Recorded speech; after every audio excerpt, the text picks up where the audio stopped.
C'est toujours la même formule qui se répète inlassablement. Des histoires parfois sympas, parfois nulles, et ça progresse assez lentement. Et une fois de plus, le premier épisode, bof, médiocre pour moi, et le second, pas mal. Pas mal. Il y a des trucs qui m'ont plu assez notablement dans l'épisode 12. Et voilà, on va commencer par l'épisode 11. Je vais essayer de faire ça vite parce qu'il n'y a rien de grandement intéressant. Voilà, ça commence sur une mission où Steven décide de faire son intéressant. Dit, je porte un truc pour me tenir chaud, ça fait du bruit, ça fait squeak squeak. Et pourtant, à côté de ça, il porte des sandales parce que il est foufou le gars. Ça sert à rien, c'est juste pour appuyer que il est toujours aussi naïf et pas sérieux dans sa façon d'aborder les missions. Et en plus, ça sert à rien par rapport au propos central de l'épisode, donc ouais, c'est cool de voir que ça évolue pas pour l'instant. Et ouais, il y a Garnet qui se montre super badass une fois de plus. Il y a une espèce de gros monstre qui contient une gemme. Elle le détruit, le monstre en question, super facilement. Ouais, je suis trop forte. Enfin, c'est les autres qui disent qu'elle est trop forte. Je veux dire, elle est trop badass pour dire je suis trop forte, hein, évidemment. Et il y a des tonnes de petits substituts du monstre, quoi, des petites progénitures du monstre et qui se sauvent et Garnet se dit hey, qui reviennent, je les attends. Et pour fêter cette victoire-là, il y a Stephen qui les invite à une salle d'arcade. Et apparemment, elles n'ont jamais connu le principe de jeu de ce genre-là dans leur vie. Elles ont une fois de plus une grande longévité, elles connaissent certains principes sociaux quand même, hein, surtout améthystes, mais elles connaissent pas le principe de base des jeux vidéo. Hein, ce qui amène donc le gag assez évident où on comprend pas le concept de règles, on sait pas trop ce qu'il faut faire. Bon, j'avoue que ça fait un tout petit peu sourire avec Pearl qui il comprend pas dans un jeu de voiture très trash qu'il faut cracher ses voitures quand on peut, alors que elle c'est plutôt la sécurité au volant. Donc voilà, c'est un petit peu marrant ça, mais bon, on va surtout se centrer sur Garnet donc et qui détruira un petit peu certains jeux où il fallait montrer sa force, mais elle est trop forte et elle comprend pas que quand il faut se bastonner, c'est pas forcément par coup de poing dans les jeux vidéo. Une fois de plus, hein, ils y connaissent rien à la matière. Et il finit par lui faire découvrir un jeu de rythme et il réfléchira pas plus après. Ils devront se barrer parce qu'il y aura des dégâts matériels et il se dit oh non, ok, on y va plus. Mais Garnet restera là et le lendemain, alors qu'ils feront pas gaffe à elle, on fera un petit discours sur elle pour bien préciser que c'est elle la chef, c'est elle qui a les perceptions extrasensorielles pratiques pour voir les dangers, les conflits. Et en règle générale, il lui arrive même assez souvent de régler les choses elle-même. Hein, c'est pour dire, ouais, elle est badass, c'est elle qui est la plus forte. Mais le truc, c'est que peu de temps après, il va y avoir donc les petites progénitures du monstre de départ et qui reviennent et elles sont débordées, Améthyste et Pearl, alors que ce sont des petites créatures qu'elles pourraient facilement détruire avec leur pouvoir. Et c'est ça le truc, c'est un peu forcé, cette espèce de besoin de mettre Garnet en avant pour qu'elle aide un petit peu la situation. Hein, parce que voilà, c'est des petites créatures qui n'ont pas l'air si compliquées que ça à battre avec les pouvoirs dont elles disposent, Améthyste et Pearl, mais non. Il y a absolument besoin que Garnet soit là, mais le truc c'est qu'elle n'est pas là, Garnet. Hein, qu'est-ce qui se passe, qu'est-ce que ça peut être? Et puis il comprend, Steven, qu'elle est restée sur son jeu de rythme pendant toute la journée, hein, pendant toute la nuit, et apparemment on n'a pas fait gaffe. Le gérant du magasin, il s'est dit ok, on va la laisser jouer, apparemment, et voilà, elle est tellement prise dans son jeu qu'elle fait pas gaffe à Steven, au conflit à côté, elle a juste l'esprit totalement occupé à ça. Steven essaye de l'arrêter. C'est là qu'on découvre qu'elle a trois yeux lorsqu'il lui enlève les lunettes qu'elle porte tout le temps. Garnet, donc ouais, c'est un peu particulier, hein, ça appuie un petit peu le physique du personnage. Voilà, c'est le truc que ça apporte cet épisode. On sait qu'elle a trois yeux maintenant, Garnet, et que le troisième œil, l'œil central, c'est celui qui perçoit un petit peu les choses. C'est un peu grâce à ça aussi qu'elle est super douée à ce jeu et tout et tout. On va avoir tout un délire de je sais pas combien de minutes où Steven essaiera de l'arrêter, de l'empêcher de jouer pour aller aider ses amis, ce qui n'amènera à rien en fait. Honnêtement, ça n'amènera à rien. Il l'atteindra pas par des moyens tant soit peu jolis ou quoi que ce soit. C'est juste, au bout du compte, je dois détruire la machine, quoi. C'est ça, il faut que je détruise la machine. Et au bout d'un moment, il détruira la borne, et c'est ça qui réveillera Garnet pour qu'elle aille combattre les autres. Voilà. Voilà, voilà. Ça n'a aucun poids, c'est plat et sans intérêt. On force les problèmes, on force le besoin que Garnet soit là pour des petites créatures qui n'ont pas l'air si horribles que ça à combattre pour Améthyste et Pearl. Et si on force le fait que Garnet ait l'esprit pris ailleurs sans qu'il y ait quoi que ce soit un tant soit peu prenant là-dedans. C'est du gag en fait, du gag pas drôle. C'est majoritairement très plat cet épisode et sans grand intérêt pour moi.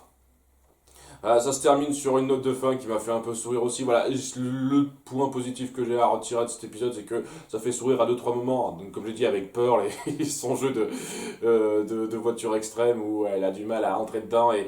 Et ouais, la fin, lorsque Steven doit les encourager en continuant de bosser pour rattraper tout ce qu'il a causé comme dégâts dans le magasin. Sachant que ouais, c'est pas en passant deux trois coups de balai que ça va arranger les choses, techniquement. Hein, t'as détruit je sais pas combien de bornes à cause de ce que tu as amené là. Je pense qu'il faudrait plus de 3 jours de coups de balai pour arranger les choses. Mais bon, c'est pas grave, ça c'est un détail. Voilà, cet épisode était plat et un peu médiocre comme d'habitude. Voilà, la plupart des épisodes impairs sont assez médiocres à quelques rares exceptions près. C'est ce cas-là. Voilà, la seule chose qu'on découvre, c'est que Garnet a 3 yeux. Voilà, maintenant. Je le sais, ça aurait pu être découvert à d'autres moments, et cet épisode, honnêtement, il est totalement dispensable comme un épisode sur deux, une fois de plus. L'épisode suivant est beaucoup plus intéressant, l'épisode 12, parce que ça introduit le concept de fusion. Hein, ça, je savais que ça existait dans l'univers de Steven Universe avant de commencer à voir la série, c'est un truc assez connu autour de ça. Et ouais, une fois de plus, ça va être un petit peu amené comme ça. Balancé comme ça existe, ce truc. Et j'aurais pas été contre qu'il y ait une introduction plus forte, plus en bonne et due forme de la chose, mais voilà, bah, c'est comme ça que ça doit se dérouler. C'est une espèce de style qu'on se donne. Voilà, ça commence sur Améthyste et Pearl qui sont toujours en train de se chamailler. Hein. C'est vraiment le yin et le yang, ces deux-là, quoi. Elles arrivent assez mal à se supporter. Et à un moment donné, elles parlent de Opal. C'est pour ça qu'on ne s'entraîne jamais à faire Opal, c'est parce qu'on n'arrive jamais à s'entendre. Et Steven se pose la question, mais c'est quoi Opal? Parce qu'une fois de plus, on lui explique rien. Depuis combien de temps il est là? On lui explique pas le concept de fusion, quoi, qui a l'air d'être quelque chose d'assez vital dans le principe des gemmes, quoi. C'est un truc à prévoir de faire à un moment donné, mais on lui explique pas. Il faut que ça tombe dans la conversation au pif. Vraiment, excusez-moi. Enfin bref, voilà. Elle lui parle du fait que les gemmes peuvent fusionner entre elles. Par deux, semble-t-il. Peut-être que c'est plus, on verra ça. En tout cas, voilà, elles peuvent fusionner, Améthyste et Pearl, pour former donc Opal. Une espèce de version donc mouse costaud d'elle-même qui combine leur puissance. Et Steven, en apprenant ça, il se dit cool, je veux trop les voir, ça a l'air trop génial, et il va essayer de profiter de la mission qui arrive pour les forcer un petit peu à faire ça, bon, pour insister pour qu'elle le fasse. Elle va pas les forcer non plus, faut pas exagérer. Et ouais, il y a Garnet qui revient d'une mission et qui dit il faut qu'on aille retrouver le scarabée de la Terre, le scarabée du ciel, pour faire je sais pas trop quoi. Une fois de plus, les objectifs des missions, j'ai du mal à être pris dedans étant donné qu'à aucun moment donné on appuie l'origine, ce que signifie le conflit, la chose à régler. Excusez-moi, je radote, je suis désolé. En tout cas, voilà, il faut trouver un petit scarabée spécial du ciel et un scarabée de la terre. Et pour le scarabée de la terre, il n'y a que Garnet qui peut s'y rendre parce que c'est la seule à savoir survivre au magma. Il faut aller sous la croûte terrestre et donc se taper le magma, donc c'est la seule à pouvoir faire ça. Et donc les trois autres doivent aller retrouver le scarabée du ciel. Voilà, ce qui va donc amener à la configuration assez logique qu'on voit venir, où Amethyst et Pearl vont se disputer parce qu'elles n'ont pas les mêmes mentalités, et où Steven insistera un petit peu pour qu'elle se transforme dès que l'occasion se présentera. Voilà, il fera même une petite chanson pour ça. Il y a pas mal de chansons qui viennent. Les chansons, j'en ai pas trop parlé, mais elles s'écoutent. C'est pas ce que j'appellerais les airs les plus marquants au monde, mais c'est suffisamment bien fait pour être agréable à entendre quand ça arrive. Donc voilà, hein, c'est un petit plus qui est quand même sympathique à avoir de temps en temps dans cette série. Ça donne un peu de personnalité au tout. Et il y a un truc qui me plaît beaucoup dans cette aventure-là, c'est que bon, déjà j'aime bien la dynamique que ça met en place, quoi, c'est assez rigolo sans être trop forcé entre Amethyst et Pearl là, et surtout le fait que les seules fois où elles semblent s'entendre, c'est quand il faut sauver Steven, parce que Steven, elles sont proches de lui, il est un peu important pour elles, donc lorsqu'il est en danger à un moment donné, elles œuvrent ensemble sans réfléchir plus loin à leurs différends.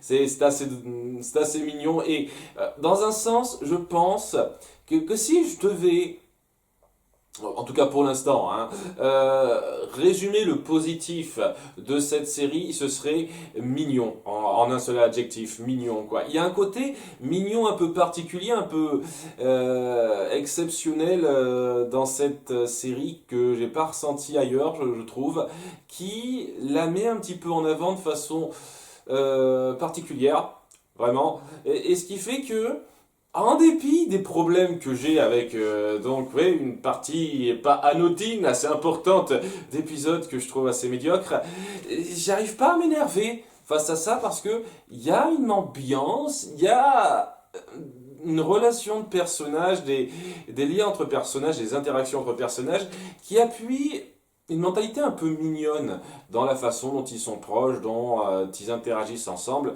même dans les épisodes où j'ai du mal à apprécier le scénario.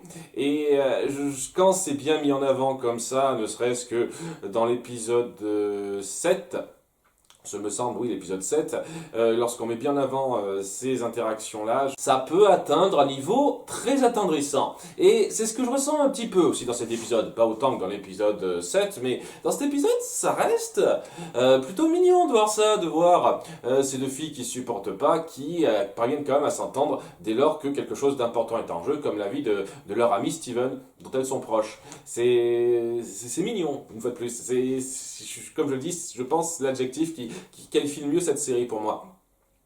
Et je comprends par rapport à cette ambiance-là que des gens aient été pris dans cette série, même à ses débuts. Parce que je vous cache pas que, ouais, lorsqu'on vient me dire ça devient bien à partir de la fin de la saison 1, voire de la saison 2, je trouve que c'est abusé, quoi. Vous pouvez pas me faire croire que vous êtes forcé à regarder la série pour que ça commence à devenir bien au bout d'une trentaine d'épisodes. Il doit y avoir quelque chose en plus qui vous a attiré. Et je pense que c'est cette partie-là. Voilà, la partie, le côté mignon particulier qu'il y a là-dedans. Voilà, donc c'était la petite parenthèse. On va reprendre la chose. Hein, donc voilà, ils finissent par arriver, après quelques petites péripéties, au sommet du temple où devrait y avoir le scarabée d'or. Et c'est là qu'il y a une espèce de gros monstre volant qui les attaque, et Amethyst et Pearl se disent qu'il est temps d'essayer de fusionner parce que c'est pas un gros morceau apparemment, et ça marche pas parce qu'elles sont pas du tout en harmonie, et donc pour fusionner il faut faire une certaine danse, rien à voir avec Dragon Ball Z, hein, une danse un peu particulière où chacun a sa petite chorégraphie et ils doivent se rejoindre. Il y a ici un petit peu un côté Dragon Ball Z quand même, mais c'est vraiment une danse propre à chacun.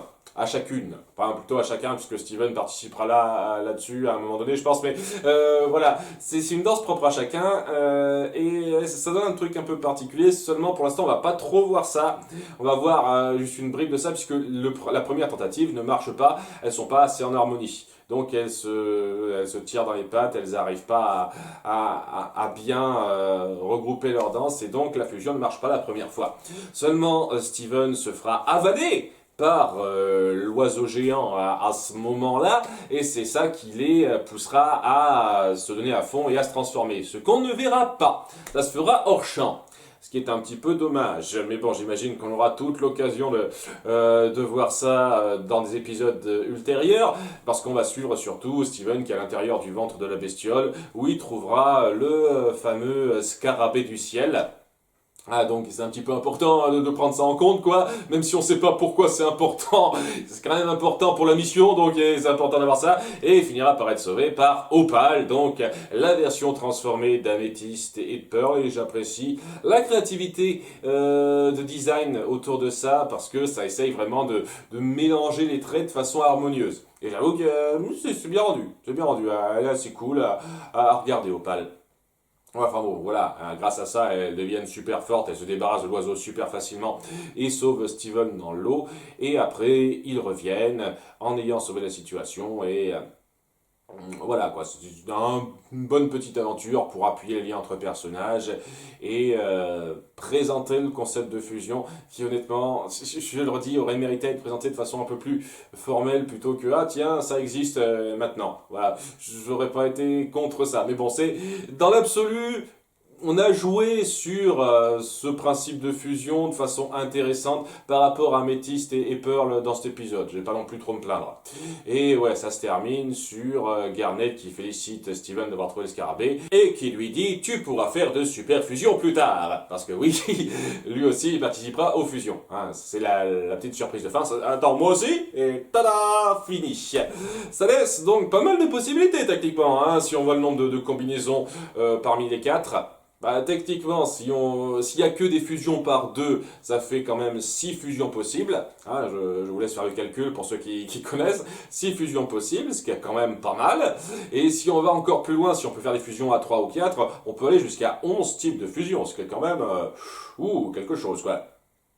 Faut voir un petit peu ce que ça donne. En tout cas, voilà, c'était une introduction un peu trop rapide, mais quand même efficace du principe par rapport aux deux personnages centraux que ça concerne. Et c'était vraiment pas mal, vraiment sympa cet épisode-là. Voilà. Alors ça c'est un truc, je sens qu'il y a des gens qui vont mal réagir à certaines indications que je mets sur les miniatures. Ah, tu mets des pouces baissés à chaque fois. Faut bien comprendre que ce sont des petits pouces baissés pour un épisode sur 2 et que les pouces levés, je les mets vraiment pour les épisodes que je trouve extraordinaires à un certain sens. Vous voyez, ça n'atteint pas tout à fait ce stade-là, mais je nie pas que les épisodes 7 et cet épisode 12 sont les meilleurs pour l'instant et qu'il y a quelque chose là-dedans qui est très sympathique à suivre et que le positif compense quand même pas mal le négatif que j'ai à redire dans les épisodes jusqu'à présent. Voilà, hein, on est encore loin d'une série extraordinaire pour moi parce que bon, hein, les épisodes médiocres sont un petit peu trop nombreux pour ça. Mais voilà, ces épisodes de ce genre-là, comme l'épisode 12 ou l'épisode 7 avant, bah, je trouve que ça aide beaucoup à mettre en avant la bonne ambiance de cette série qui me plaît bien. Et ouais, si dans un futur pas trop éloigné, j'espère, on arrivera à mieux jongler avec ça sans faire de sous-intrigues un peu trop médiocres qui chient un petit peu trop sur l'intelligence des personnages, ça pourra décoller de façon très satisfaisante. Faut voir comment ce sera géré, mais une fois de plus, on m'a averti qu'il faut que j'attende une trentaine d'épisodes, hein, c'est-à-dire 15 vidéos comme ça avant que ce soit extraordinaire, hein, dira-t-on. Après, je prends ça avec des pincettes parce que c'est pas la première fois qu'on m'a promis ce genre de truc, hein. En tout cas, on verra bien. À bientôt pour les épisodes 13-14. Bye!